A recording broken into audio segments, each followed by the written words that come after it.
एक नई कहानी लेकर। तो चलो सुनते हैं और सीखते हैं कुछ नया। एक गांव में एक बड़ा ही गरीब लकड़हारा रहता था। वो बड़ी मुश्किल से अपने परिवार का पेट पलता था।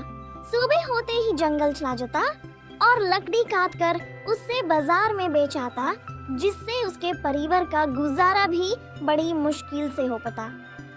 एक बार की बात है, वो जंगल में नदी किनारे एक सूखे पेड़ से लकड़ियां काट रहा था।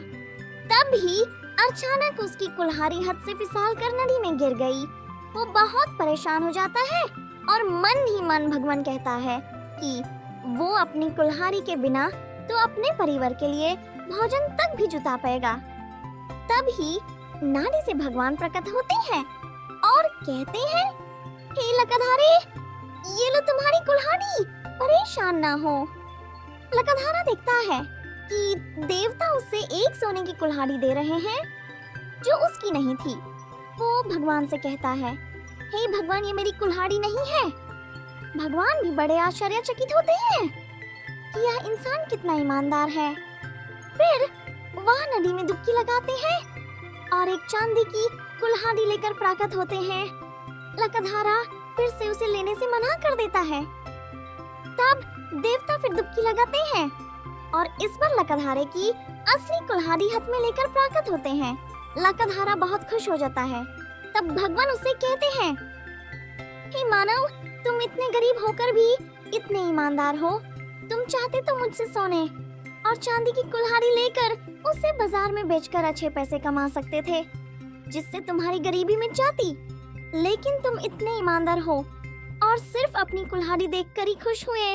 मैं तुमसे बहुत प्रसन्न हूँ और तुम्हें ये तीनों कुल्हाड़ी भेंट में देता हूँ। भगवान लकड़हारे को तीनों कुल्हाड़ी दे देते हैं। लकड़हारे की ईमानदारी उससे इतना बड़ा पुरस्कार दिलाती है। तो बच्चों, इस कहानी से हम सीखते हैं कि हमें कितनी भी जरूरत क्यों ना हो, हमें कभी भी लालच नहीं करना चाहिए। हमें हमेशा ईमानदार होना चाहिए और ईमानदारी से ही जिंदगी जीनी चाहिए। ईमानदारी का फल हमें आज नहीं तो कल मिलता जरूर है।